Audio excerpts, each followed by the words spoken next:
What's up, Red Wings fans? Welcome to another edition of the Forecheck, live from Little Caesars Arena. Today's show is presented by Athletico Physical Therapy. I'm Daniella Bruce, and as always, joined by Ken Kal. Ken, we're here for a 90s night at Little Caesars Arena, and what a better matchup, or I don't think you could ask for a better matchup, actually, than the Colorado Avalanche to come in here on 90s night. No, not at all, because back in the 90s, we had the big rivalry between Detroit and Colorado, and boy, what great players on both sides in that rivalry, and of course, Darren McCarty's doing a bunch of stuff here at the arena, and he was a big part of that, especially with that brawl with Mario Lemieux. Yeah, it will be a lot of fun. Claude Lemieux. I was going to say, that's right, I didn't even catch you there, but Claude Lemieux. We're going to have a lot of fun here at Little Caesars Arena tonight. The Red Wings are back in town after a short trip to Ottawa, Ken, and it was a pretty good game for the Red Wings. They did drop that 1-4-3 in a shootout, but overall they looked pretty solid. Yeah, they really did, and I really liked the fact that they came back with a good effort, solid effort, after that Minnesota Wild loss, the 7-1. But here we're seeing a good play by Adam Ernie, who made a good, powerful move down the right side and get that puck over to Nielsen, who banged it home. For Franz Nielsen, that was his first goal since January the 7th. He had a 2-goal game against the Montreal Canadiens. And looking at Dylan Larkin here, nice drop back pass by Tyler Bertuzzi, and Dylan Larkin buries that one. He had a 2-point night. Yeah, he did, and that was a great shot. And anytime you can get Dylan in the slot like that, he's going to probably bury the puck, and that was one of the things Jeff Blashill was talking about, get to the center of the ice. And here we're seeing Sam Gagner's tip. It was Hronek on the original shot, but Sam Gagner with a power play goal, so that is really good for Red Wings fans to see. Tipped that one from the high slot, good hand-eye coordination from Sam Gagner, and he's only 30 years old, so I anticipate him to do really, really well the rest of the way. And there was the shootout goal for Ottawa that would ultimately give them the victory. So Red Wings did drop that one, but like you said, good bounce-back game after that loss to Minnesota. Absolutely, and it was a good effort by the Red Wings. And again, you like to see those one-goal hockey games, and that's twice this year that the Red Wings and the Senators battled into a shootout. They ended up 1-1 in those shootout games, but overall, good, solid effort. Now back home to start 4 straight here at Little Caesars Arena. Well, let's talk a little bit more about Dylan Larkin, Ken. He's got 8 points in the last 6 games, and we kind of have always talked about Dylan Larkin as a leader of this team, and they're really going to need him to get through this last stretch of games, and he's really been proving that he can be that guy. Well, he's the leader on this club, and it's really Dylan's team, I think. And the hard part is... Wait, was that an Art Regner quote? I think it was. He always says, this is Dylan's team. Well, it really is. And, he's the future of the franchise. Yeah. And the thing is about Dylan is he takes everything on his back, and he wants to be the best that he can be game in and game out. And it's really hard, I think, on a player like Dylan Larkin, who's still relatively young, to carry the load on his back, especially going forward. And especially it's tough during a season where you're not winning many games. And sometimes frustration can set in. But overall, I think he's done a really good job handling all the pressure. Yes, and now we're going to try something new on the Forecheck, Ken. We're going to bring in Carly Johnston live, our Red Wings insider. She was at practice yesterday after Sam Gagner scored his first goal as a Red Wing. Carly, the vibes had to be pretty good in there after that one, right? Danielle, thanks for having me on, Daniela and Ken. So morning skate was optional this morning, but I was at yesterday catching up with out of bad news. Bad news, I'll start with that. I know you guys talked about him a little bit on earlier. Adam Ernie will be out in the unseeable future with a broken hand. He shot. So kind of putting his body on the line for the team.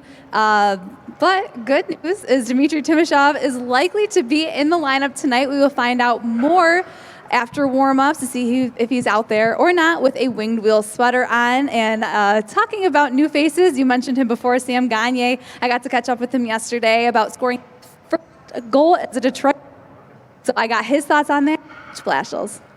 No, it was good. I think the power play was a little better last game. We were able to get some looks and develop some chemistry on it, and I think start to understand our outs a little better and where to be. So hopefully keep building on that, and obviously to get a goal, it just helps you settle in and gets you some confidence. So that was nice. I thought he looked more comfortable. I thought his overall game was better, and that's a spot on the power play that he is as effective as most guys in the league, as any guy in the league. He's really good in that bumper spot, and that type of tip shot is something he's real good at. And you saw him working on it after practice. That's why he's good at it, because he works on it over and over.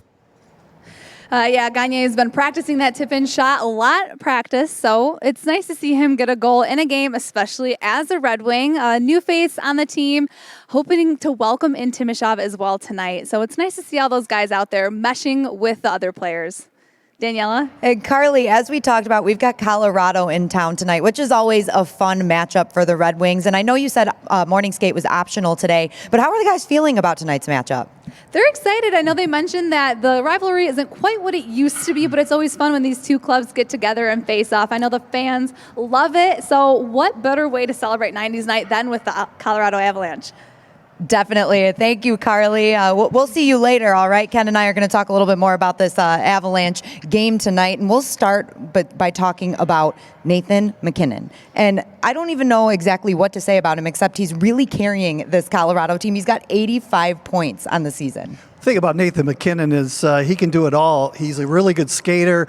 He's 6 foot, strong on his skates, very creative, highly skilled, and he's one of those guys that'll give you a point a game. And it's hard to contain a guy like him. And then when you get Gabriel Landeskog going, and good thing Rantanen's not in the lineup, because you get those three on the ice at the same time, and they can cause havoc. And the other thing about Nathan Mackinnon is that he can bury those pucks. I mean, he'll get into the slot as we're seeing right now. He finds those openings and can put it into the corner of the net. And one thing that's really noticeable when you look at the Avalanche roster, Nathan Mackinnon up there with 85 points. The next highest point scorer is, I think it's Makar, who has 47 points. So why do you think he's so dominant on this Avalanche team?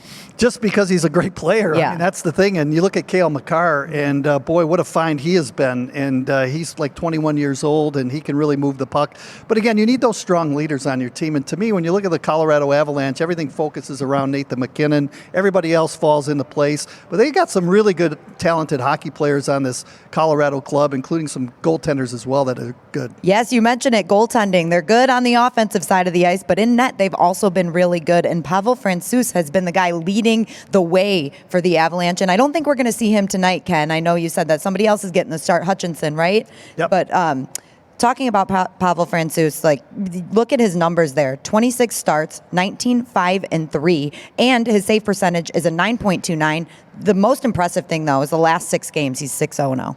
What's amazing about Colorado, too, is Grubauer is their starting goaltender, and then all of a sudden Francis comes in, and he's been lights out for the Colorado Avalanche. But he's on a 7-game point streak right now. He's won his last 6 hockey games. His save percentage is at .927, and he's really a good goaltender as far as technical. He stands tall in between the posts. He cuts the angles down square to the puck, and not a lot of wasted effort for Francis. So he's been playing really well for the Avalanche. And I know we've talked about this a couple of times, Ken, but this last stretch of the season here for the Red Wings doesn't get any easier. They're playing teams that are all either in a playoff spot or fighting for a playoff spot, and that's no different tonight. The Avalanche are second in the Central Division, only behind the St. Louis Blues, and they're only 3 points behind them right now. If you take a look there, you can see all of those teams that it's really weird in the West. It's strange in how close it is. You don't really know how things are going to fall at the very end of the season. And the thing about the Avalanche is they're coming into tonight's hockey game with an 8-game win streak on the road, and it's hard to win on the road, yet they're finding ways to win not only at the Pepsi Center, but also on visitor ice as well. And, this is the 3rd game in 4 nights for them. So that's always the toughest game for a hockey team. So maybe the Red Wings can catch them if they get out to an early lead.